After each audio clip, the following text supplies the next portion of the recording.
were flying, coming into this area, and there was gunfire coming up from all around. First time I'd seen gunfire.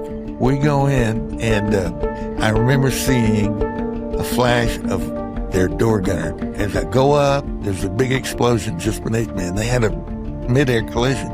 And then when I leveled it down, I see two balls of fire on the ground. Then all of a sudden, nobody was saying it. The radio's dead silent.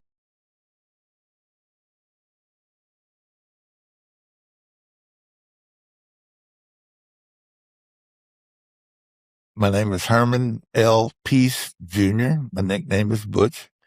And I'm a Texan, was born and raised in Central Texas in the Hill Country, and went into the service at the age of like 18 and a half or 19. Now, back up, you have some family history in the military. Tell me about that a little bit. My father was served in World War II as a ball turret gunner in B-17. And my brother was in Vietnam as a working in supply for the Air Force, and that's about it. Tell me, did your dad ever talk about his service? No. The only time I heard talk when I was a kid, he had a lot of night terrors, about it. And I can remember that going on. And I can remember walking through the house and hearing my mother crying, But he worked his way through that, And how many missions did he go on? I don't know for sure, but it's over 25, 26, something like that. And you tell me his story, because he got the day after D-Day, they got shot down. And they lost a wing, a big portion of the wing, and the aircraft started to boomerang, and they couldn't get out to bail out. So it slid into the field. And a crew of 10, 3 of them lived through it. And 2 of them walked away, and he was hurt, shoulders were messed up and stuff. So they, the 2 that could walk away, the French resistance got those 2 to help them out. And then they got a farmer to turn my father into the Germans because he needed medical attention, which they gave him. They fixed him up, Wow. He never told you anything about that? No, we heard about that in the 50s. We were living in Thorndale, Texas at the time. That's close to Waco, where they had the big veterans hospital. And veterans hospitals were big business after World War II, And he would go and bring home these guys, to spend the weekends with us and stuff. So I heard about a lot of his feats and so forth from the fellas that he was in the hospital with. Well, I would think, I bet when the plane gets shot down, the guy in the gun turret at the back, your chance of living. He was not in the back. He was was he in the front? And no, in the middle. In the middle. The bubble on the bottom. Still, I would just think your chance of surviving in that position is pretty slim. Well, basically, yeah. But he did. Yeah, that's a miracle. Yeah. So. Okay, how did you end up in Vietnam? Well, when I joined the Army, they had a high school of flight school is what they called it. And I joined up to be a helicopter pilot. I wanted to be a helicopter pilot.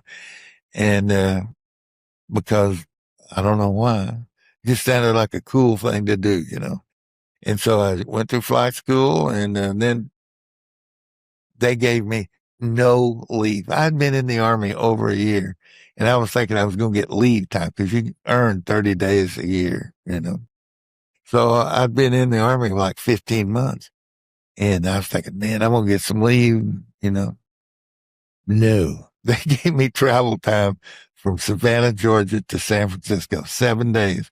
So I got to stop at my home for a couple of days, 3 or 4 days. But I had to go straight to Vietnam. Where was boot camp at?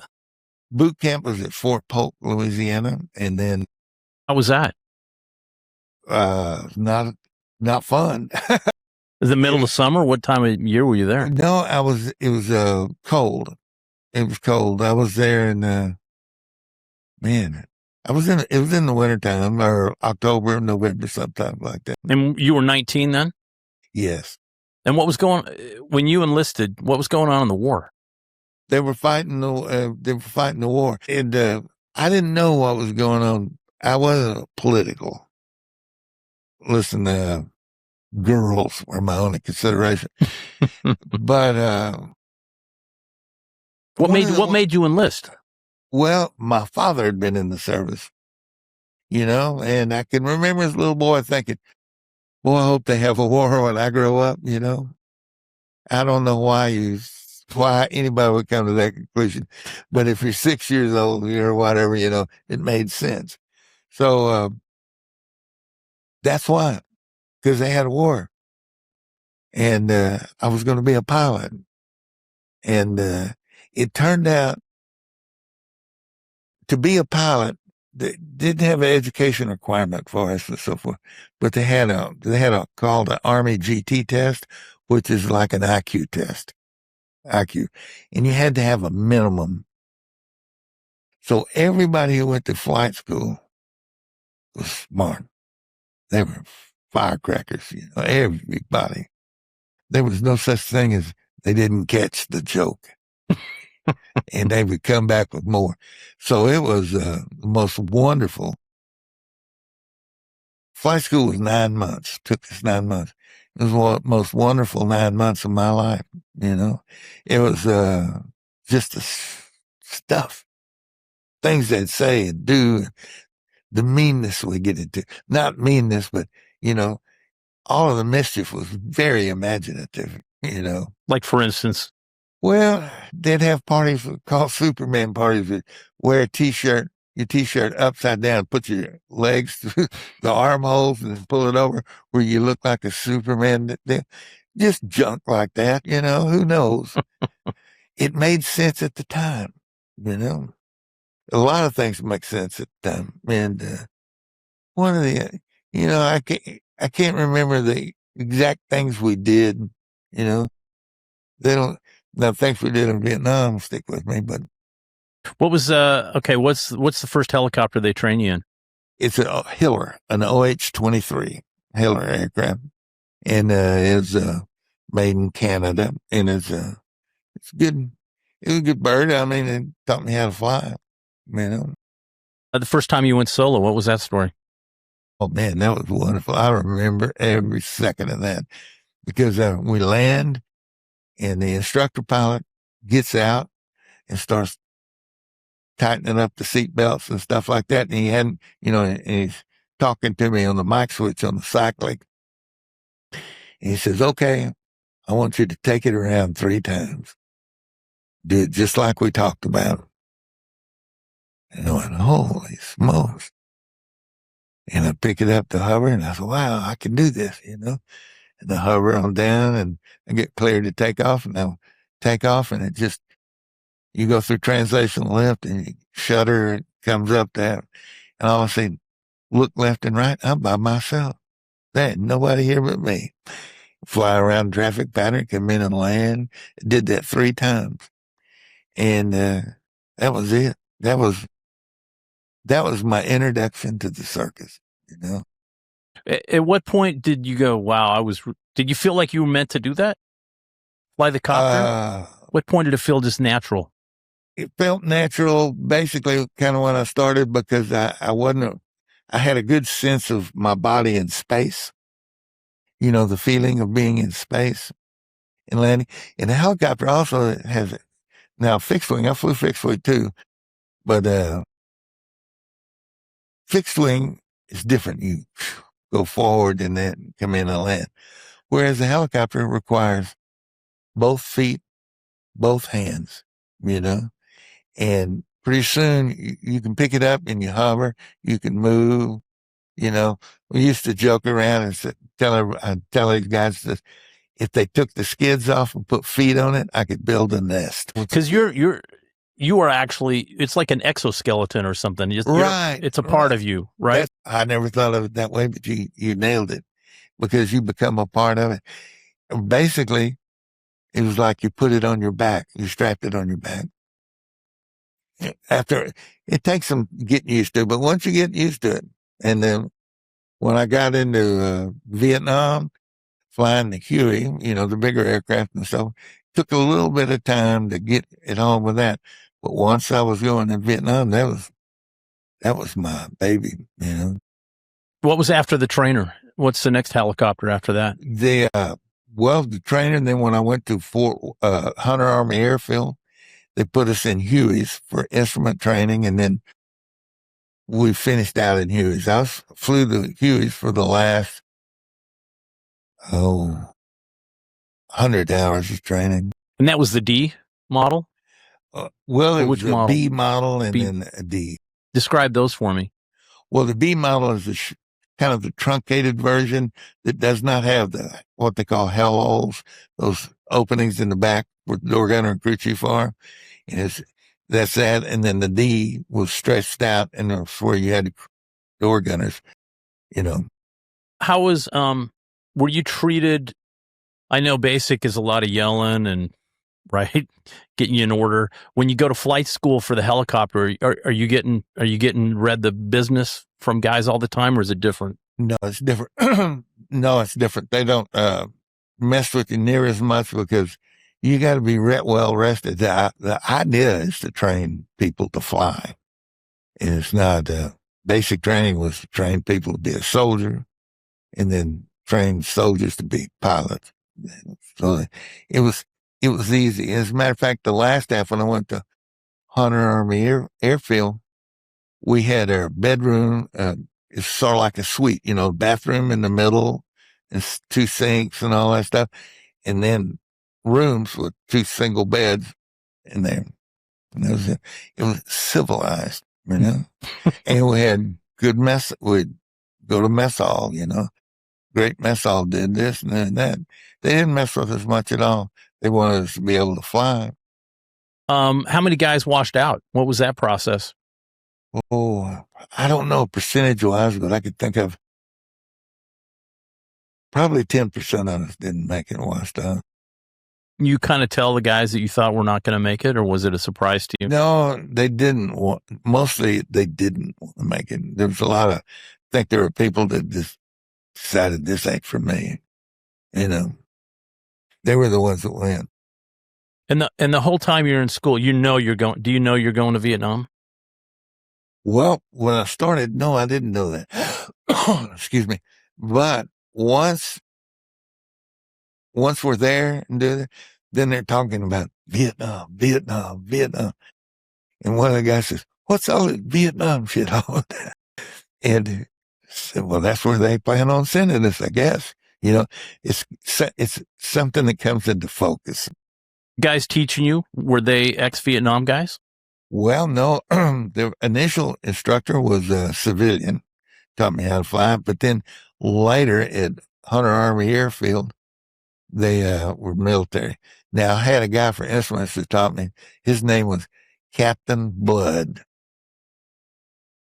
And Captain Blood was the most unanimated person you'll ever meet. And we thought his name was perfect for being in the military.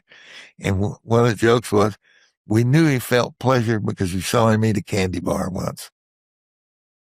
He was no emotion? No emotion, nothing. It's just, and if he said, well, then we're getting ready for our check rides and stuff to pass. And he said, "You'll do all right." Wow, that's effusive praise, Don't give yourself a stroke. But that was him. I remember him and what he meant. Yeah. So what do you remember from flight school and doing the Hueys? What stands out to you? Captain Blood, doing the stuff, and then training we learned to fly, formation flying in the Hueys and so forth, learning the aircraft. Nothing stuck out to me as much as the instrument flying and Captain Blood, because that was instrument flying. Explain that. That's what he taught. We're flying under the hood and only using the instruments for reference, to the horizon where you were. And that saved my life many times. Was it challenging to learn? No, you learn it. I don't know. At the time, you may have thought it was challenging, but once it fits into place, once you can do it, you can do it, and it's no longer, it's not something you think about. You don't dwell on it. Your dad proud of you? Did he ever say anything when you're going to helicopter? My father came out when we went to Fort Walters. My parents lived here in the Dallas area and, Mesquite, Texas. And I would go home on the weekends. We'd go home on the weekends and bring 4 or 5 guys with me all the time because we could party in Dallas and so forth like that. And so my parents became close to quite a few of the guys. And there was one guy, I remember his name, he was from Bakersfield, California, Don Lowell.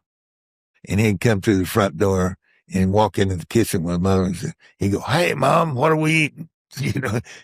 Oh, she loved him for that. You know what I mean? It's just that kind of stuff. And then I go sit down in the chair with my dad and stuff.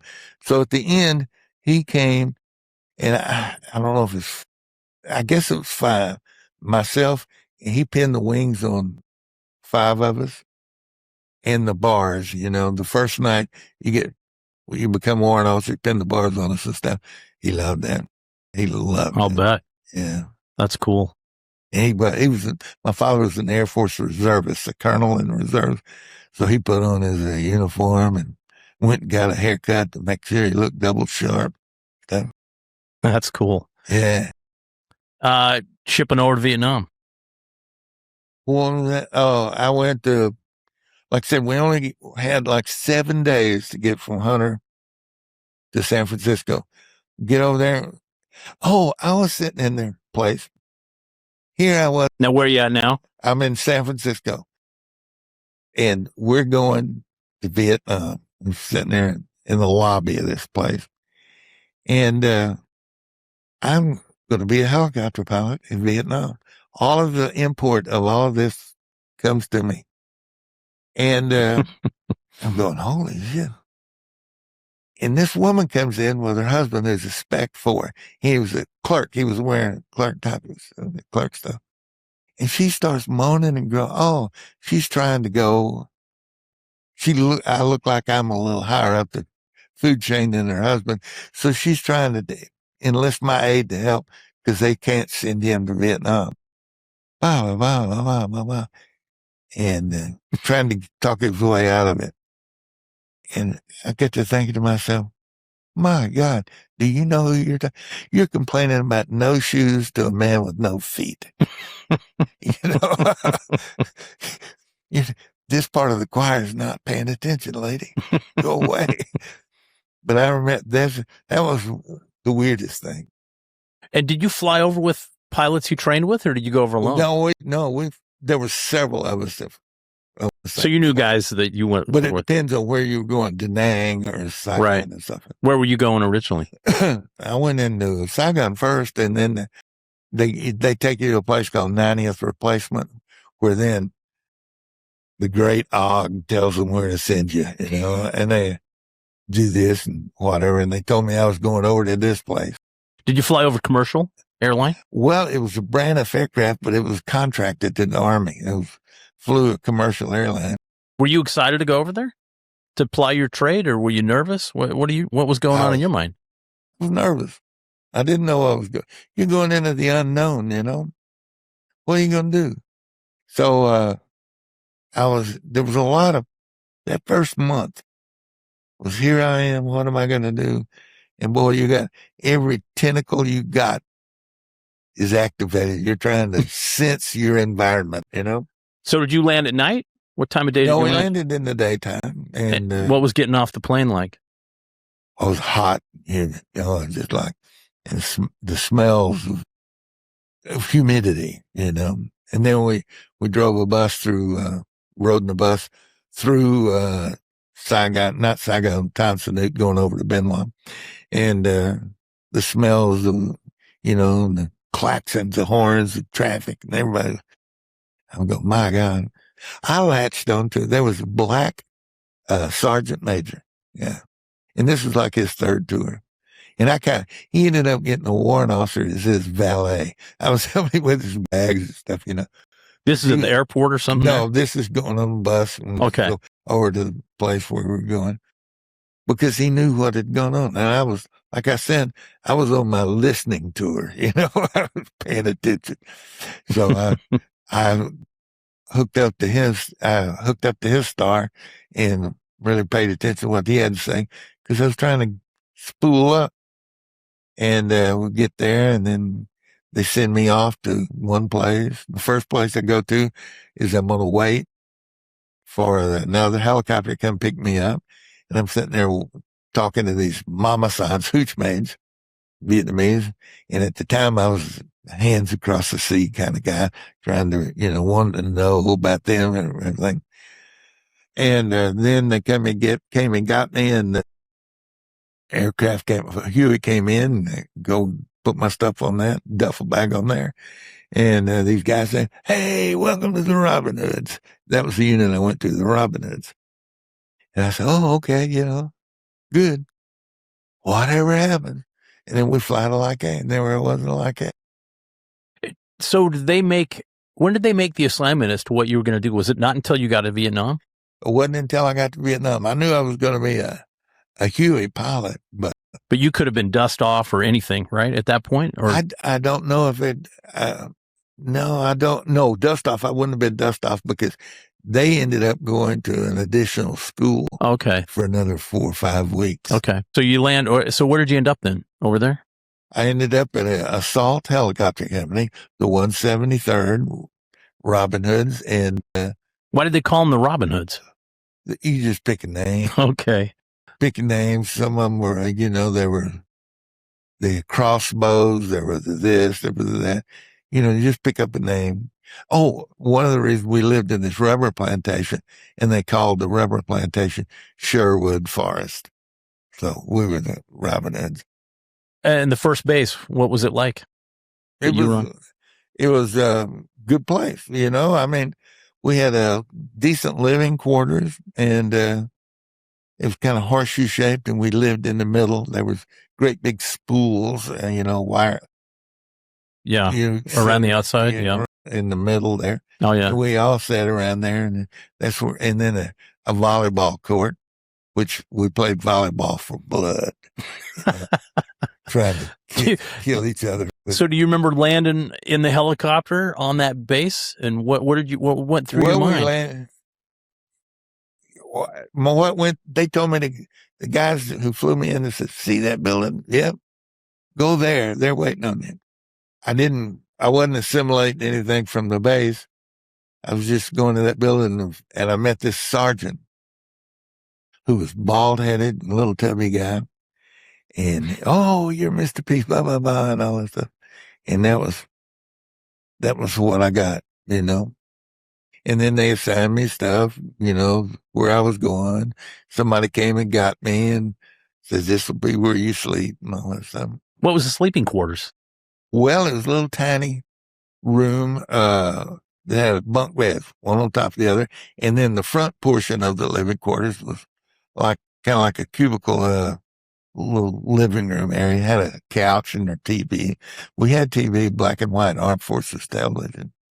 And, what was on there? Just news about the war or what? No. They had, the Little Rascal, a lot of reruns. And then also they had whatever was popular in the United States, the shows and so forth. Remember a long time ago they used to say, "This is being broadcast to armed forces," that's what we were watching. And was your roommate another pilot? Yeah. Was he a young guy too, the Peter pilot, or was he more? Yeah. Well, he was delicious. He was a guy named Lee, and he was his parents were in the military, and he was adopted when his parents were occupation forces. And so he says, "I'm a super baby, don't you?" Because he was adopted in 1945 or so forth. He says, "I'm a super baby," And tell him something or whatever. He says, But they kept him. He was a real smart guy and he had a degree, and they ended up putting him in the supply. So he ran supply. He was one of the few warrant officers you could trust with ledgers and all this other stuff. And so he did all that. And then when he'd have to fly to go with this to fly and everything, he says, I've decided to come give you guys some tips. So he was quite the fellow. So, okay, so how many helicopters were on the base, that first base? Oh, then probably 60 or so. We weren't the only unit there. There was medevac units, and then there was 1st Infantry Division had their own indigenous, aviation stuff. But there were helicopters there.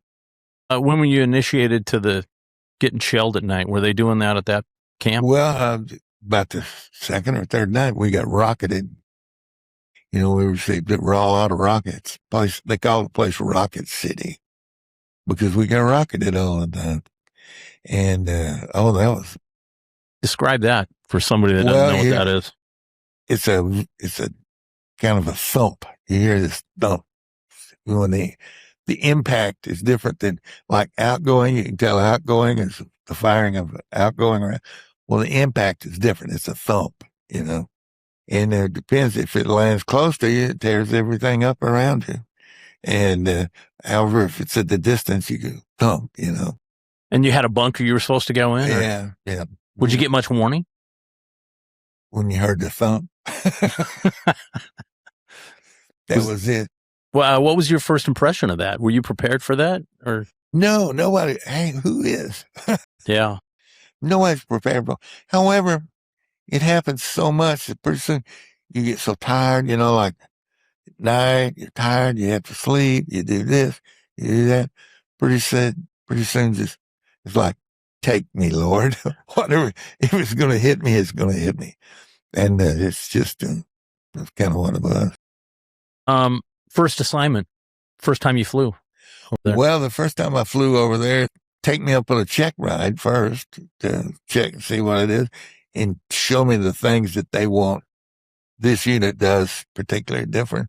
Reading the checklist, who reads, who does what, most so forth. That, and then the first day it goes out and you fly troops around. Now, I ended up getting stuck with the smoke ship for really about the first month because this guy we flew smoke around, and did that. And just kind of tell me what that was for and what kind of ship you were. Well, we would, the perimeter where they were landing, we would go in right before they would and had a big ring around the exhaust and it squirt in oil and a special kind of oil. And the helicopter exhaust would turn that into smoke. And you'd try to lay smoke so they couldn't see. How long would this, if the wind wasn't blowing, would that hang there a long time? Long enough. Who knows? You were just laying it down. We did. Hey, that's what they told me to do. And so we did it. I had no earthly idea if it was effective or not. If you didn't do it, if something happened to the smoke ship, nobody seemed all upset. How long would it take to smoke up the field before you'd get out of the way? We'd go through, we were supposed to fly at like 60 knots through there. But the guy who was flying was so intense that we go zipping through there. I always say, if we go this fast, all they're doing is leaving a wisp of snow. He was afraid of getting shot at. Yeah, he was the guy that. Yeah, tell me about him. Well, they had said to me, what was his name? Or his. You don't need to know his name. Yeah, these guys could still be alive, Did you make up a name in the book for him? Yes, I did. Yeah, you remember what the made up name was? Well, I called him Alfred E. Newman because he had red hair and he looked like Alfred E. Newman. Okay. And was he a young guy too? No, he was older than me. He's probably 5, 6 years older. Okay. And you were at this time, you're still 19. Or are you 20? I'm 20. I just turned 20. I turned 20 like 3 weeks before I got Okay. There. And he might be 24, 25, something like that. Yeah, something like that. Okay. But anyway, he was flying a aircraft and they had a fuel control problem. And fuel control controls the amount of fuel in the aircraft, and it failed. Something went wrong, and it was like an engine failure. Well, he goes down and lands it on the ground. Okay. Well, once he lands, all of a sudden it spools back up and it's running just fine again. So he didn't want to be, they were like a mile or a half mile away from the fire support base. He didn't want to be stuck out there alone. So he takes it up, picks it up, and takes off to go. And it quits again. And he ends up rolling up a ball, and he's the only one that survives out of the aircraft. And it spooked him. So he ended up not flying with the rest of the flight. And so I got to enjoy his company for a while. Was it just you two in there, or did you guys have a machine gunner as well? We had door gunner and crew chief. And the door gunner and the crew chief, here I was, a brand new guy in country. They kind of looked at me with hope. The three of us were going, are we going to make it through? Were you a little scared to fly with that guy, Alfred? Alfred? Yeah, he was afraid. Probably not a comforting thought. You don't want to be with somebody afraid to fly. No, he was, and it imbued. I mean, he walked within 50 feet. You could tell.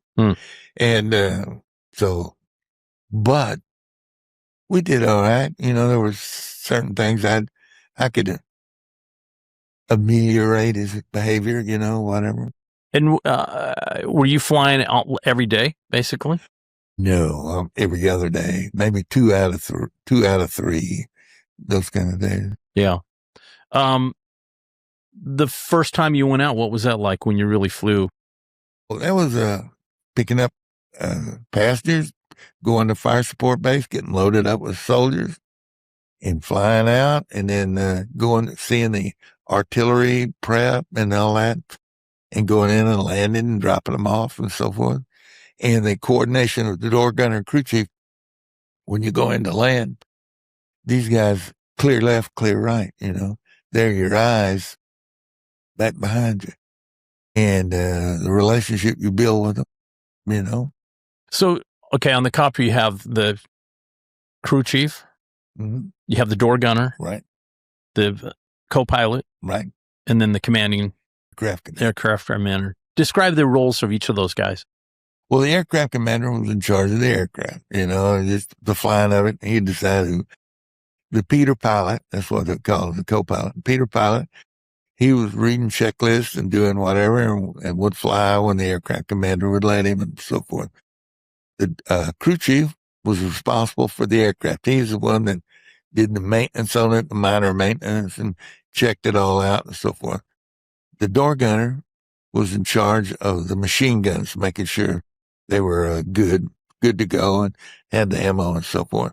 And both those guys, when you were flying, were clearing you left or right when you come into land. Clear left, clear right, so forth like that. And you guys were you working with the first?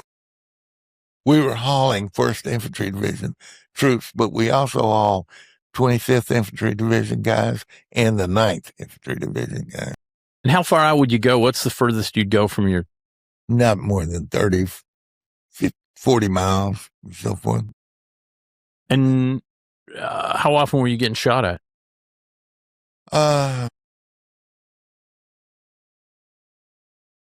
You would go a week, 2 weeks, not at all. And then sometimes you get shot at twice a day for 3 or 4 days. But it wasn't a lot. It wasn't as much as you think. The biggest danger to us was accidents, things go wrong, Yeah. Describe the Huey for me. This is from a technical point of view. What made that special for you as a pilot? Oh, well, the controls were great. Oh, they were smooth as butter. And the aircraft big. You could haul what you needed to have. It responded well, and it had a reputation of taking damage, hits and continuing to fly. You come in sometimes, you got shot at a lot, and the rotor blades take hits, bullets go through the rotor blade. And as you go in, you'd hear yourself whistling. It would whistle. Like where the air was going through the holes in the. Yeah. Wow. So, and was it hard to? I mean, right? It's so loud in there. I guess your headphones are blocking that, right? Just like now. Reminds me of that. And is it hard to tell you're getting shot at until just with all the chaos going on that's happening? Well, it is. Like if the bullet is going faster than the speed of sound, you can hear it. If it's slowed down enough where it's no longer, you hear it hitting the aircraft and so on. Sometimes you can't, sometimes you don't know. Sometimes the crew chief's got to tell you, we received 3 hits last. And then, like I said, sometimes it's like oil canning, like oil can pops. Sometimes it's like that. Tell me about some accidents you saw over there. Oh, what was the first one? Man, there's so many. Saying the first one, we had guys landing.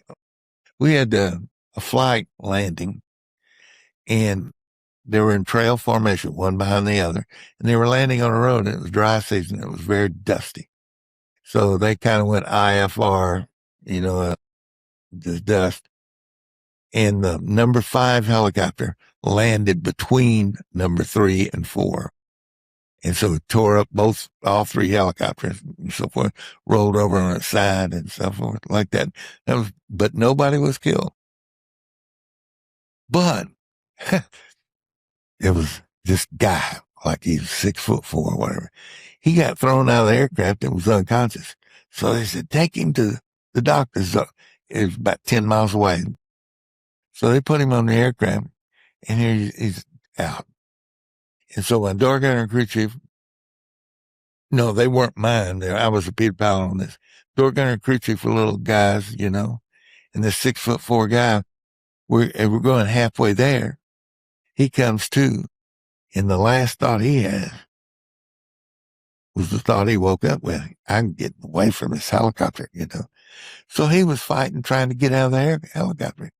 And these little old guys in the back were holding on to this big muscular guy who was pounding the hell out of him trying to get out. So we landed at Xeon was the name of it. We landed at Xeon, and they had, remember, was it MASH? Those ambulances they show those. Yeah. Well, this had that kind of ambulance. Well, we landed at this place, and this ambulance comes out here. Is they going to pick him up? Well, as soon as we get close enough to the ground, I yell, you can let him go. Because he was killing them. And turns out he hops out and he is hauling ass. And the ambulance is going over these berms, chasing him, trying to get him. That's the last I saw him. But I know he was healthy enough to run, so we did some good stuff for him. But that was the first accident. Was that pretty sobering to see that? That was memorable. Where were you in position to that? Were you landed when you saw the accident? No. Or you came after it after? I was in the flight behind them, and we were on a base leg. To saw that, yeah. It could all go south. The thing I came with, all go south so fast. Everybody's happy. It's a happy 50s party up until it isn't. Right. And that's when things went bad. And so that was the first accident. And then there were others, The insertion, talk about what a normal operation was usually. Was it mostly in the day, or were they some at night? Mostly in the day. We had a few at night. And, but mostly in the daytime. And we'd go in, it'd either be staggered formation or trail formation, depends on the size of the LZ. And we all go in, and whoever goes in first has their guns out, machine guns, and firing into the jungle. And then once you put troops down, the next flight goes in, doesn't shoot. And it's a kind of like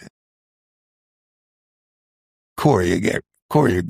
It's you go in and do all this stuff, drop them off, get them out. You get them off, and get out as soon as possible. Let the other guys come in. How many guys? You could hold 6 guys, Right. 6 other soldiers that you're going to drop off. Every aircraft had 6.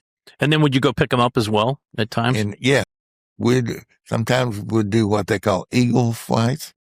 We would drop them off and go back and wait at the fire support base. And then they call them, pick them up again and take them somewhere else. That would all be in the same day? A lot of time? You may move them 3 or 4 times a day. Wow. Were they pretty appreciative of you guys? Yeah. It was, we were all in the same boat. You know, we were there. They were doing this job and so forth. If they got shot or hurt, we picked them up. We also picked them up, brought them home, you know. So we were in the same boat, and they always treated us great. We'd go to the fire support base and shut down. Somebody come wandering out. Hey, do you guys need Cokes or whatever? You know. And we were there with them too. They're like, well, normally they didn't get shot at unless we were there because they were, you know, we drove the property values up. And so we were getting shot at with them. So it's kind of a bonding, you know. There's a story. You've written a book. We're going to talk about that at the end, but there's a story of the guy getting shot in the helmet. Right? Oh, the bullet came up. Is this a Peter pilot? Or No. This is, I can tip my roommate, Lee, the one that was going to give us tips. Yeah. I mentioned this twice. It happened twice. Lee gets shot. Is he a pilot? Co-pilot? Yeah, he's a co-pilot. He's the guy that's. How long had he been over there when this happened to him? About 8 months. Okay. Anyway, the bullet came up and cut his forehead and then followed around his helmet and then came out the back and didn't knock him out or anything, but it cut his forehead. And that was the last time I ever heard him mention he was going to come give us tips on how to fly, you know. And I can't imagine that wouldn't shake you up. Well, it was like he saw Jesus, you know, and it changed him. And he was no longer the fun Lee we knew. And then there was a door gunner who got shot. He was in the back, but the bullet came and it really cut a lot of his forehead and stuff and knocked him out. And then it put a big hole in his helmet. And the other guy, the pilots were telling me this, and he was splayed out and the blood was just running, you know, because head wounds. Blood was running out of the hole in his helmet and stuff like that. And all they saw, you know, his face was covered in blood. And they had it bent over and going to the doctor's pad. Do something. They thought he was dead. Well, anyway, when they about halfway there, all of a sudden he's behind them going, what happened? What happened? What happened? And of course, they all almost died of shock, you know. Yeah. What happened? What happened? So, stuff like that happened, you know. What was the first time over there when it really became like, oh, this is real life or death? When you hit that, is there a moment that you thought, wow?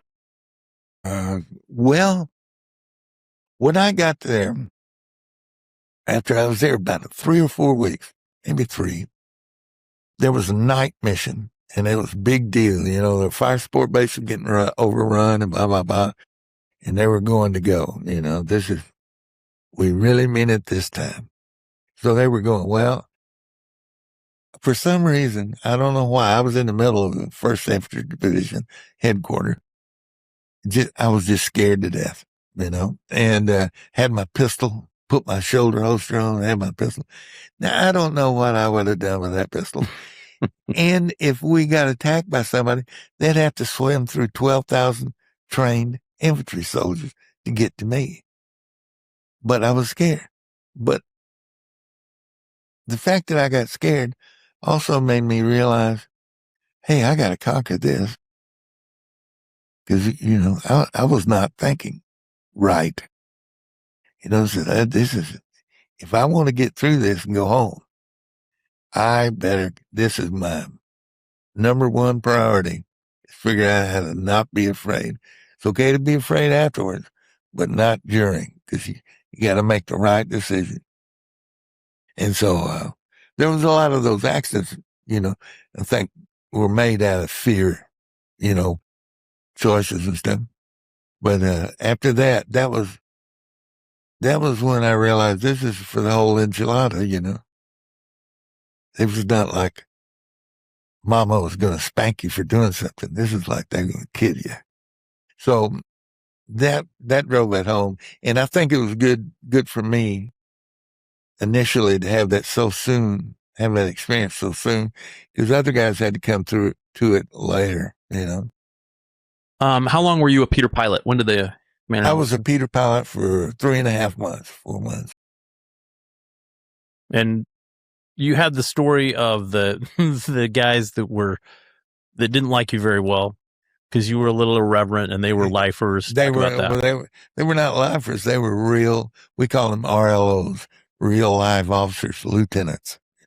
We were warrant officers. And no, they were. See, the officers ended up having to do lots of other stuff other than flying. So the warrant officers, all we did was fly.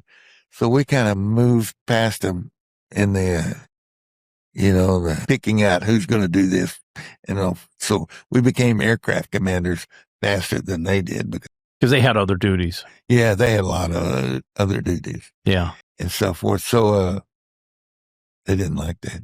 And I know you find this hard to believe, I may have rubbed it into them. You rubbed it in a little too much. But it was, I thought it was in good fun, but they didn't. Your experience over it must have been exhilarating doing that every day. Oh, it was. It was nothing in my life ever come close to that. Close to that. It was amazing. All right. So when you got made commander, how was that? How did that go down? Well, I ended up getting assigned an aircraft, and I got a door gunner and a crew chief. Well, there was 3 of us. We were a team. Started building. Describe them to me. Well, the crew chief was he was really a nerd kind of guy. He was into the mechanical stuff, and he was into it. That was probably comforting in a way, right? That he was into the details of it. Well, yeah, it was. Oh, I thought I was rich, And then the door gunner was a guy from Tennessee, and he was I liked him because I'm from the country, and he was too, and he was his country's again. There were a few flaws. Had to tell him when to bathe. And he let his machine guns go, we call him one shot Crisco because he wasn't keeping them clean. So I threatened to have him kicked out. He says, you can go pull KP for the rest of your life. I don't care. But these machine guns have to work. And so we set it up with the armorer on the base, and he took both machine guns over and they showed him how to take them apart. From that moment on, when he gets taking away the threat of taking away the fact that he's a pilot, because these guys, the air crew, when they were back in the place with all the others, they were special, and they liked being special, So, so you really felt like a team with those guys. Oh yeah, it was. All 3 of us is how all 3 of us were going to live. We had every intention of surviving it. Yeah. And all of our interactions with each other was gathered around that, It was good. Did you probably like being in charge of the... Yes, I did. Yes, I did. Well, what was some of your first experiences with that? Well, my ADHD was of no consequence. I had no problem focusing. You just couldn't conceive of enough things that could go wrong. You were always like, what? You had to go. And so, like I said, I had no trouble maintaining focus. So I really liked that. I really liked that. It was exhilarating. So in the mornings, would you get they would have a meeting, you go, okay, this is what we're going to do. Describe what happened in a day and how the process was. In the morning, we go into the briefing room, and they gave you these little green sheets that had all the coordinates where you were going. And these little green sheets, if you stuck a cigarette to them, they were done on flash paper. So you get rid of them, whatever. It had all of our codes and how to authenticate and all that stuff on them. And we go in and they tell us, give us a general thumbnail of what we were going to do, where we were going to do it. Of course, nothing survives the day. When things happen and when everything changes, they would like to play it all out where it's all planned, which only lasts 30 minutes. And then the rest of the time, it became us, the guys in the helicopter. We changed the plans, did this, did that, right. And when you go out to let's say you're dropping the troops out there, how many helicopters normally would go with you? Well, and then we had to do 2 flights, one of 5 and one of 4. So it'd be 30 and 24, 54 guys. We'd drop off. And generally, first helicopter's always laying down fire, or it depends on what's going on? It depends on what's going on. And then we had gunships. Now, see, the gunships would prep the LZs. We had fire teams that would come in. They would shoot up, and, the first time going in, shoot up the area and so forth and cover us. How many gunships would usually be there with you? Two was called a light fire team. But if we were thinking it was going to get iffy or whatever, they'd go heavy with 3 gunships. And describe the gunship to me. Well, it was the little C models. There's those stumpy little Hueys, and they're not little. They carried the same amount as the bigger Huey, but had rocket pods on them, and then mini guns, and then you had door gunner and crew chief, on them that were like these guys had these monkey belts on and stuff. Where they'd hang out. They were hanging out on the skids, shooting the machine guns, they loved their lives. They thought this was the best thing.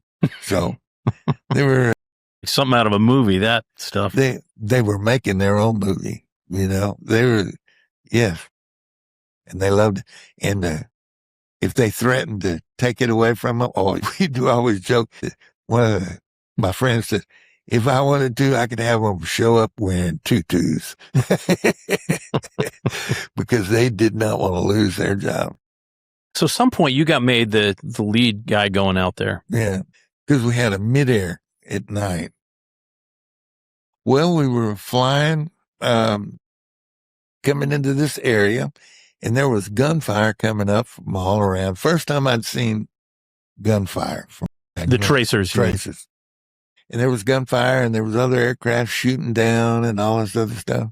And we were going to take them in to land. We go in, and we are the second aircraft. And this is what I was flying with. I had just been made an aircraft commander, and the other guy was an aircraft commander. And then the first aircraft had an aircraft commander in it. First 2 aircraft had 4 aircraft commanders. And we're going in, and I just caught a glimpse. I was flying, and I was in the left seat. I just caught a glimpse, and I pulled it back, to come up because there's something coming at me from the left. And I remember seeing a flash of their door gunner look like the letter K, sitting to the side looking at it. As I go up, fly up, there's a big explosion just beneath me, and they had a midair collision. This is the impact and his explosion. And then when I leveled it down, I see 2 balls of fire on the ground. They're down on the ground. Then all of a sudden, nobody was saying it. The radio's dead silent. It was like, ooh, Then the next thing you hear is a guy calling, looking for his wingman. And his wingman was the guy that was the aircraft that flew into our leadership. Probably sobering for everybody, huh? Sobered the hell out of me. And, just like the sadness of it. That's all I can say. It was just that moment was their epitaph, that silence. And then we had to go back to work because, here I was and our flight was all scattered and all this other stuff. So we'll push it back over or level out. Push it back over and start going and trying to catch on to what all we were doing, And the guy that was my boss in there, he was sitting there. He had been a chatty Cathy all night long, just giving me all sorts of fatherly advice and this and that and this and that. He said nothing, just sat there. And so. Did you have a plane full of guys you were going to drop off, or were you doing pickup? We had 7 Arvins. Yeah, I bet they were quiet. I'll tell you about that. So all that's done, and then this guy's not saying anything. So all of a sudden they start talking to me and say, "Hey, blah, blah, blah. We want to drop those Arvins you have on down there at the crash site between those." So we go to land and drop 28 Arvins in between the 2 crash sites.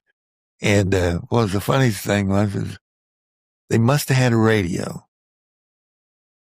We call them prick radios. And they had a radio, and they knew somebody was talking to them and told them what was going on because they weren't surprised to be landed there, And so I look back, we're landing, and we got the lights on, and we could see the guy who's getting out, and the guy who's in charge of the Arvin's looking at me. He's got this look on his face like, "Don't worry about us. We can walk from here." he had enough of aviation. So we dropped him off. And then as we're going to take off, thinking they're going to keep using us. So they sent us back to go get fuel. And as we go back to get fuel, there's a guy who's flying with me. I said, "Here, you want to fly us back?" "Yeah." And he doesn't say anything. He just, "Yeah." So he flies. And next thing I'm looking up, I'm trying to figure out, looking at the map, trying to figure out what they're going to have us do.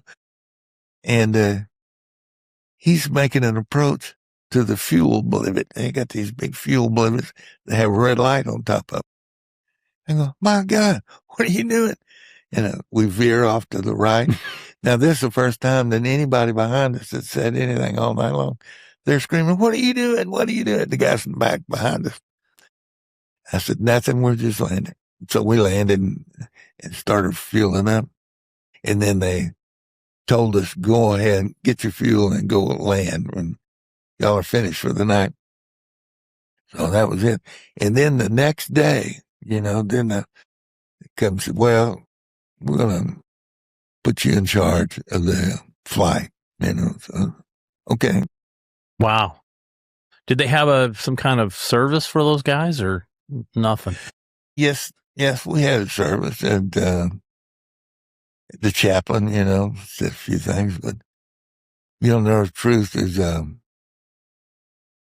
got a bunch of kids that got to go out and do it again. We were more interested in drinking beer.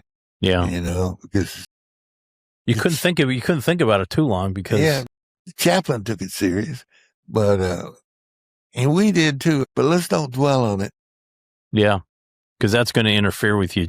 Yeah, your day to day doing it for sure. Yeah, and a friend of mine, he wrote a book. The guy Bill, he said, I always thought I felt bad for everybody, stuff, but I never thought I was going to get to be, and they didn't, because both of us lived through it. Yeah. So, life on base. You had a bar? Yeah. Life on base was good. We had bar, mess hall was a big part of our lives. Mess hall and then the bar. And then those big spools. We had these huge wooden spools that we set table at. We had played volleyball and a lot of volleyball. jungle rules volleyball. What's jungle rules volleyball? There are no rules. You can reach across the net, try to pound the other guy in the face with the ball. They're just jungle rules is there are no rules. And we did that. We go over to the officers club and stuff. And it was a lot of fun. You know, we had a lot, fun was our main pursuit when not flying. Yeah. A lot of release of energy, I guess. And when you think, yeah. what was the food like on base? Was it? Well, no, it had decent food. Listen, it was okay. It wasn't bad. Yeah. I don't remember being thrilled with it, and nor do I remember being disgusted by it. It was just, it fed me. Yeah. And how, you've seen MASH, the show, where there's a lot of irreverence. Is that pretty representative of that? Yeah. I would like to have thought I was a ringleader of a lot of that irreverence, but yeah. So the first time where you were at the Robin Hood guys, you weren't on the rubber plantation, right? Big rubber plantation, and we lived in the middle of it. And we called the rubber plantation Sherwood Forest because of it. And then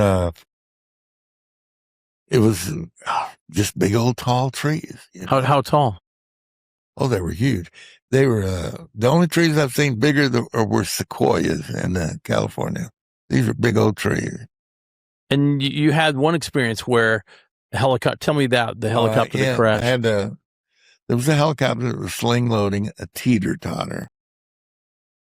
Was this another Huey? Was it a Huey? Another Huey. Yeah, and suspending it from below, and they were flying. Well, they went too fast, or something. Or, I don't know what went wrong exactly, but the teeter-totter swung up into their tail rotor and took out the tail rotor. And then they started spinning around and crashed in the tops of the trees. And it killed them, the 4 guys. And it killed them in gruesome ways, One of the guys went out and was torn in two in the fork of a tree. And we'll see all that and teeter-totter. And they were just trying to haul a teeter-totter for an orphanage. And 4 guys, they volunteered for this. 4 guys are gone. But the Army is efficient. I don't know where they come from, but they come up with guys that came and took the bodies away. I mean, nothing. Something in the bowels of the Army. They know what they're doing, It's really. You said they would repair it when you got hit with rockets. They would just. Yes. It'd be like fixed like that. Yeah, they'd come out and get it done. There were people in the military and the Army. That was their jobs. Go fix things. What was torn up, repair damage, to get you back to operational, because the name of the game is you needed to be functional. You need to. So they had people that did that, Like magical elves or something. Well, I tell you what, we go in after those guys got killed. We went in after the crash, go inside and drinking beer. And, and we didn't drink that much beer because this is just too whatever. We were talking about it and everything like that. And then as I go back outside, the bodies are gone. Wow. Those magical elves. They got everything all packed up and got, that part of it out. And then they pulled the aircraft out. The aircraft was stuck in the trees and pulled it out and then all this other stuff. By the next night, everything was repaired. Wow. And okay, where you were, you got hit with rockets a lot. All the time. They called us Rocket City. But they hardly got through because the trees were kind of a canopy, correct? Right. But that made for shrapnel. So there'd be hot metal zinging through the air, But fortunately, Black A was a big base. So then when they said rocket us, they were 7, 8 rockets, and it could be anyone on the base. It was a huge base. So in our area, it wasn't that much in our immediate area. There was one instance for one rocket came in and landed behind us and hit our water tower. And we were in this guy's room, and he was laying in bed, and he says, "Hey,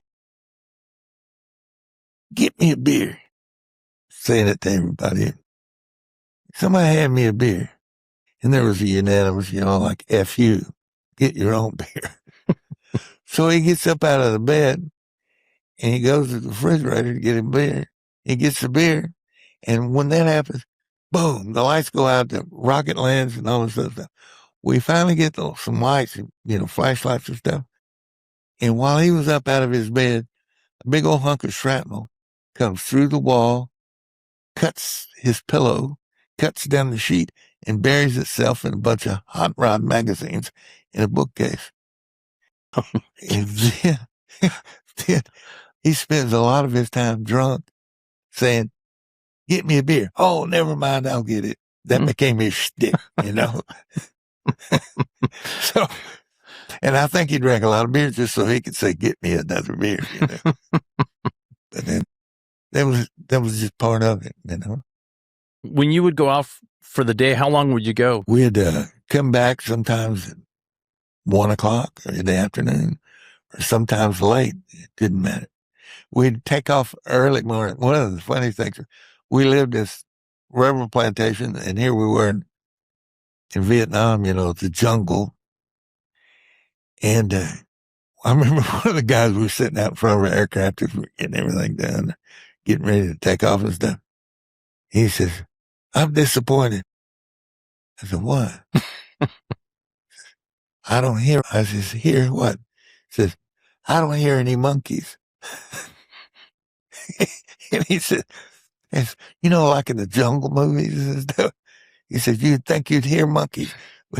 And that bothered him a lot. I thought, I don't hear them either, What the mood on the plane or on the helicopter when you were taking soldiers out there? Was did they kind of know what they were getting into usually for their missions? Could you tell if one was going to be? You could tell the new guy by the state of their uniforms. The guys with the brand new issue jungle fatigues, and then the guys with the jungle fatigues that look like they're ready to fall off their bodies. There's the run. And you just tell, because they were like me, when I got there.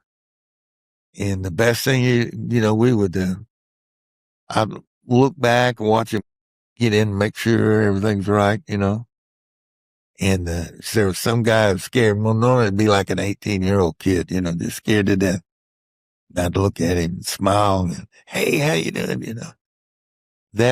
I did more good by doing that. You could tell they liked it. You'd take C-rations if you were going out for the day. Is that how it worked? Yeah, we'd take C-rations. And what would you guys fight over the C-rations? Tell me about that. No, well, no, I didn't fight over them. Whatever everybody else took, because I was in charge of the C-rations. They'd give them to me to hand out. So I thought that would be rather one way, just take what's left. Was there one you hated the more than others? None of them were good. But I could make something out of lima beans in the pan. You could make something out of it? What does that mean? I had hot sauce and stuff, heated up and everything. And a lot of guys didn't like them. So more often than not, that was be what was left to me to eat. So I had my little McElhaney company, hot sauce out of, I can't remember that. It's somewhere in Louisiana. McElhaney company made an olive drab package. There's olive drab, packaging label and all that stuff for the soldiers. And if you send them $1, they would send you a olive drab bottle of McElhaney and also a recipe book on how to fix up your, and it was good. So I took that and got the condiments they recommended, had them with me, Would you use the fuel off the helicopter to heat it up, or were you using C4, or what would you use? C4. How did that work? C4 worked great. Where did you get it from? Off the? Oh, yeah, man, we had C4 bricks of C4. I mean, they were leaving it on the helicopter, this and that. We had more C4 than you could shake a stick at. Now, jet fuel, you could use it, but it took so long to heat up. C4 would get hot fast. What other stories you want to talk about? What stands out in your mind over there? Well, Experiences. Let me think. What did we talk? Oh, we had one time they invited all these women, nurses and secretaries and stuff, to our base camp, and so forth like that.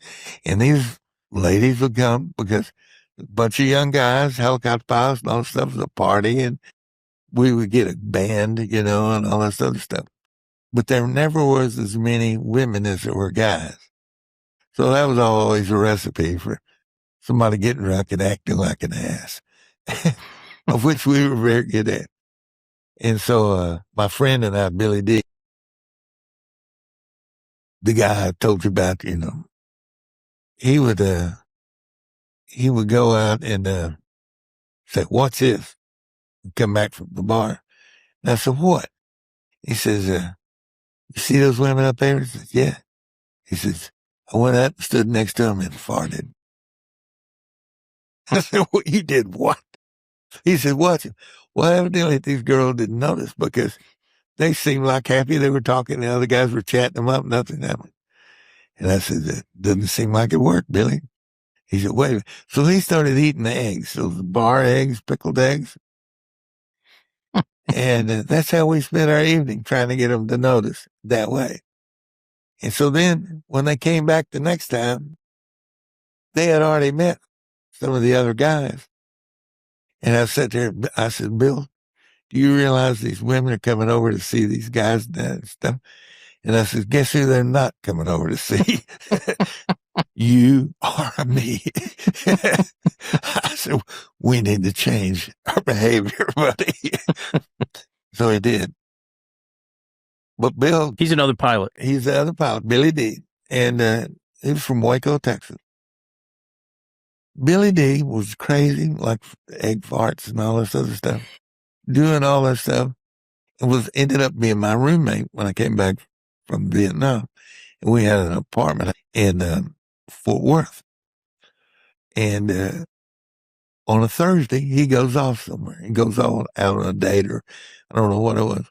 But on that Thursday night, he meets a girl. Well, he doesn't come back till the following Tuesday. He says, "Where you been, buddy?" He says, "I got married." I said, "What?" He said, "Yeah, I'm here. I'm packing my stuff and go." She was out there waiting for him. Now, he had known her 36 hours, maybe 48, and got married. And turns out, in Texas at that time, you had to have a blood test and blah, blah, blah, and all that stuff. The guy who ran the hospital at Fort Walters was also one of the pilots with us in Vietnam. So he was a friend. So he faked the paperwork for Bill so he could get married on that Saturday. So he gets married, and to this day, they're still married. I mean, it's married. That's a true love story right there. Yeah, as my wife said, when you know, you know. Whereas I had the privilege of buying two women that hate my guts houses. So it was not, he did it. It actually could happen. So Vietnam didn't ruin him, He's a good man. That's a good story. R&R, did you take R&R over there? No, I didn't, because I got to work my way around. I could have gone on the R&R, but by being in charge of flights and stuff, I could get off 2 days, and I would go to Saigon and stay for 2 days. And they had 2 hotels there. One of them was the president. I can't remember the other one. The other one was. Stay at the hotels, and they had, dancing girls and all that stuff there. What was Saigon like? Saigon was cool. Saigon's a major city. and all sorts of stuff going on. Did you even sense the war was going on over there, or it was just a big Well, bustling with all city? this bustling city, all this bunch of soldiers, all soldiers. Yeah. They did have a French bookstore there, and I go because they had, there were a lot of French living there. I'd go to the French bookstore and see all these French girls my age, In the bookstore. Yeah, in the bookstore. I'd go in there and try to flirt with them. Of course, the last thing they wanted to have anything to do with was an American. But I was undeterred. Every time I was within 10 blocks of the place, I went by. And it ended up coloring my life because I ended up at a later time moving to France, to live there. But I was there, this little redneck from Texas in the middle of these French people. You talk about this in the book that there was who was it Goodyear that owned the rubber plant, or who would Michelin. Talk about that it just was untouched in your theory about that. The Michelin rubber plantation. It was a big old plantation, and they had, in the middle of it was this real nice villa, and had a good size, huge swimming pool, and then lawn chairs, chairs all around and everything. And when we flew over, you could see girls in bikinis and all this stuff. And then way down on the perimeter of the plantation, there could be all sorts of firefights going on, But nothing inside the place. And I had heard after I left, one of the guys told me that one of the gunships fired a couple of rockets into the pool. And the pool no longer held water. Of course, if that happened after I had left the country. The theory was that neither side was messing with that place. Right. Interesting. You get a bunch of 19 and 20-year-olds together. That's got to be the reason, I think you mentioned this. You never really saw much of the enemy until later, right? Is that true? Well, they were not trying to hide. You heard them if they were shooting at you and stuff, but never saw the enemy. Now, if they killed them, you saw the dead, Because that was a big deal to count everybody for whatever reason, right? Yeah. And it reminded me of cleaning fish, that have them all lined up, and then they had the CID guys, the Army intelligence people, opening their uniforms, looking for paperwork and so forth, and then rolling them all to the side, rolling the next guy over, and checking in for paperwork. So, did they make you haul bodies sometimes or no? No, not only Americans, but not Vietnamese. But if you would come in, if would you haul out people that were hurt as well? If there was no dust off available? Or how did that work? If we were on site when they got shot, we hauled them off. They didn't haul dust off. They didn't wait. You didn't wait. Guy got hurt. You took him, went to the hospital. How often was that happening? Oh, fairly often. Maybe once a week, once every 2 weeks. Take somebody to the hospital. How often were you flying into a hot landing zone? Oh, this is not that much. Maybe in my 12 months there, 6, 7 times, If it's kind of hot, we thought it was going to be hot or something, we had the gunships working harder on it. Yeah. Really. And, saying a hot gunship is when it's going in and you're committed to landing it, and then they start shooting at you. And then basically you're committed to get them down, get the troops on and let it. You want to play here, we'll give you. The photos, right, of guys jumping out of the ship because you weren't landing versus hitting the ground. Did that happen very often, or was? From time to time. It depended if you wanted to land, place had been bombed out, and so forth. Tree stumps, and you couldn't set down. They'd have to jump out. Yeah. That did happen. From the time you'd come in, was that just? It was really fast, though, right? You get them off as fast as you can make it. No need to stick around. What's the scariest thing happened to you over there, flying? Scariest, midair. That's numero uno. And we were out flying a aircraft around, testing out the avionics and stuff. And we hear this bam, bam, bam, bam, bam, shooting us. So I always put my map between the thing. So I look back down and we're going to call in the place so they can know exactly where. And I look down at the map, it's got a hole in it. And I move the hole and I can see the jungle through the floor, just holy smoke. And I checked the rubber on the side where it was in an armor plated seat, came up right by me. And normally if I'd have been looking down at that map, that bullet would have got me right between the eyes. Or if my arm would have been out a little, I would have got it in the arm. Those are the two most memorable, I guess. From guys, I've heard there's just this real sense of serendipity of getting shot or. That's exactly. If it's going to happen, it's going to happen. Yeah. You're wasting your time worrying about what doesn't happen. Because if you do worry about what didn't happen, you would go batshit crazy. It's just you couldn't. What didn't happen should not matter because you can't let it influence your next action. When I only got like 4 months to go or so, I was tinkering around. I wanted to ride in a Bronco because they have these OB-10s. And they would go out and do FAC, forward air observer for the jets. And I wanted to ride with them. And so we go out and we're riding around and he's going and he fires these smoke rockets, Willie Pete rockets into the jungle and said, this is where they are to somebody out. And I look out on the horizon and here comes these F4s. I mean, they're hauling butt. And you can see on the ends of their wings, little vortices, they come in, they'd fly over the jungle. All of a sudden, where that smoke rocket was, you see napalm going and it just goes like 100 yards, a wash of flame. And they'd go in and say, do you want this extra crispy? And if they say yes, the second one would come in, drop more on it.